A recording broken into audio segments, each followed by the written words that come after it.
আমার তো ডুমসের রং শেষ হয়ে গেছে, তাই ভাবলাম দোকান থেকে কিনে না এনে যদি ডুমসের রং ঘরে বসে বানানো যায় তাহলে কেমন হয়।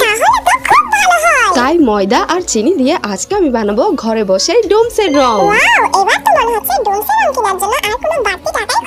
তো ডুমসের রং বানানোর জন্য ময়দা আর চিনিকে পানির সঙ্গে মিশিয়ে পেস্ট বানিয়ে নিতে হবে।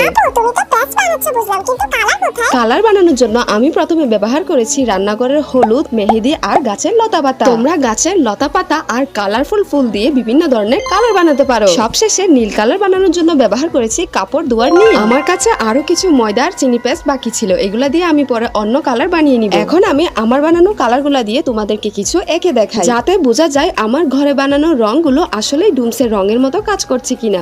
সত্যি তো তোমার বানানো রংগুলো আসলেই ডুমসের রঙের মতো কাজ করছে। আমি তো তোমার বানানো রংগুলো দিয়ে পেইন্টিং করব। ঘরে বসে রং বানানোর ভিডিওটা তোমাদের কেমন লেগেছে অবশ্যই কমেন্টে জানিও।